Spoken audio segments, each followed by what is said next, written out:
राम राम दोस्तों।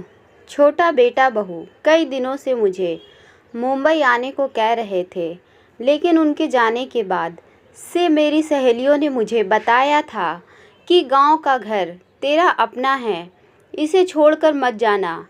वैसे भी छोटी बहू तेज़ तर्रार होती है, उससे तेरी नहीं पटेगी, इसीलिए उनके पास जाने की मेरी हिम्मत नहीं हो रही थी। ऐसा नहीं था कि यहाँ गांव में बड़े बेटा बहू मुझे बहुत प्यार से रखते थे। वास्तव में बड़ी बहू तो कभी सीधे मुंह बात भी नहीं करती थी। घर में उसके अलावा मेरा काम करने वाला कोई और ना होने से मजबूरन मुंह फुलाकर ही वह मेरा काम करती।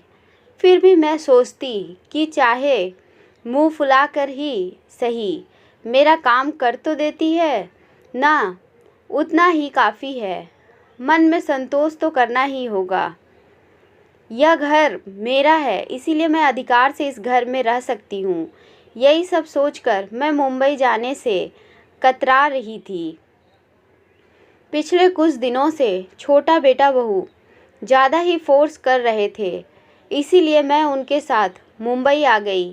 घर में आने के बाद जब मैं बाथरूम गई तो बाथरूम में वेस्टर्न स्टाइल की लैट्रिन सीट देखकर मुझे आश्चर्य हुआ, क्योंकि जब फ्लैट बन रहा था तब मैंने ही जिद करके इंडियन स्टाइल की लैट्रिन सीट लगवाई थी।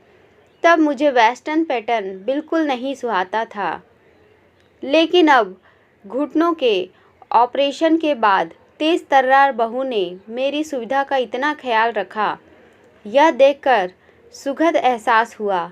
दूसरे दिन शाम की चाय के बाद सब लोग हॉल में बैठे थे तो रीमा छोटी बहू ने कहा, मम्मी जी चलिए हम सब मॉल में घूमने चलते हैं, आप तैयार हो जाइए। मैं क्या करूँगी मॉल जाकर, जो हम सब करेंगे वो आप भी करना। नहीं बेटा, मैं घर में ही ठीक हूँ, तुम सब लोग जाओ। आखिर आप हमारे साथ मॉल में क्यों नहीं आना चाहती? रीमा, यदि मम्मी नहीं आना चाहती तो रहने दो ना। बेटे ने कहा, आप रहने दीजिए। जी आपको किसने कहा हम दोनों के बीच में बोलने को? बेटा मुंह बनाकर चला गया।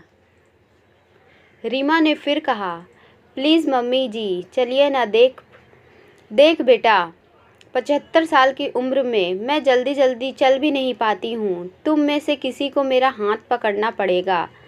मेरी वजह से तुम लोगों को भी धीरे धीरे चलना पड़ेगा। ऐसे में बिना वजह तुम सब का मज़ा भी किरकिरा हो जाएगा। और मॉल में वह क्या बोलते हैं, एक्सीलेटर आदि पर चलना भी मुझे नहीं आता। मम्मी जी, जब आपके बच्चे छोटे थे, छोटे छोटे पैरों से तेज़ नहीं चल सकते थे, तब आप भी उनके साथ धीरे धीरे ही चलती थी ना।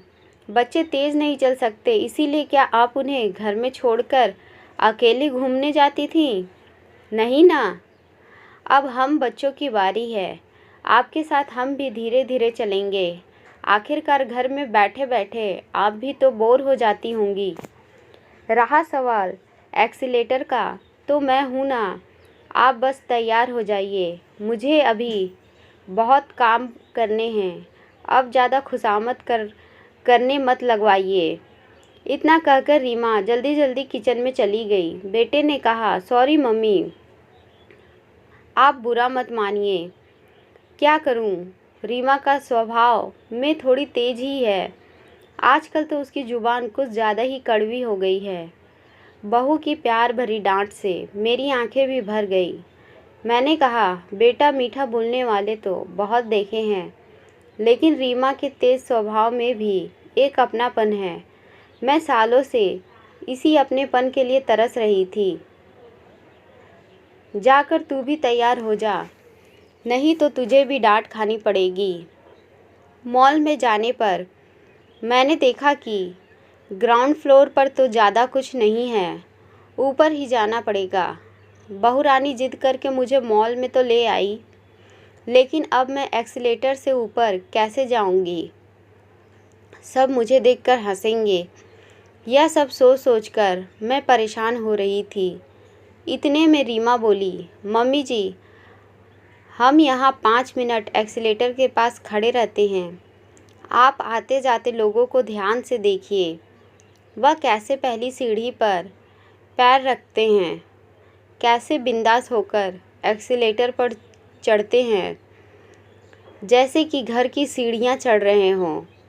सब अच्छे से देखिए ताकि आपकी घबराहट कम हो जाए। मैं आने जाने वालों को अच्छे से देखने लगी। मुझे किसी के भी चेहरे पर थोड़ा सा भी डर नहीं दिखा। यह सब देखकर मेरा डर भी कुछ खत्म हुआ। रीमा ने कहा, मैं आपका हाथ पकड़ कर रखूँगी। आप बिल्कुल ना घबराते हुए मेरा हाथ पकड़कर रखिए। चलिए, क्या आप एक्सीलेटर पर चढ़ने को तैयार हैं? हाँ, ठीक है। ऐसा कहकर मैं रीमा का हाथ कसकर पकड़ लिया। उस वक्त मुझे ऐसा लगा कि जैसे मैं एक छोटी बच्ची हूँ और वह मेरी माँ, जो अपने बच्चों का हाथ पकड़कर उस एक्सीलेटर पर चलना सीख रही है। जैसे ही हमने पहली सीढ़ी पर पैर रखा, मेरा बैलेंस थोड़ा सा बिगड़ा, लेकिन रीमा का हाथ पकड़े हुए होने की से जल्दी मैं संभल गई। मैं कुछ सोचती उसके पहले ही हम लोग ऊपर पहुंच भी गए। जब भी मैं पिक्चरों में एक्सीलेटर देखती, तब हमेशा सोचती थी कि काश मैं भी कभी ऐसी सीढ़ियों पर चढ़ पाऊंगी। मुझ बुढ़िया को कौन ले जाएगा मॉल आदि में, मेरे साथ धीरे धीरे कौन चलेगा आदि। आज मेरी तेज तर्रार बहू ने मेरा सपना पूरा कर दिया। मैं मन ही मन ईश्वर से प्रार्थना करने लगी कि काश तेज तर्रार बहू ईश्वर सबको दे।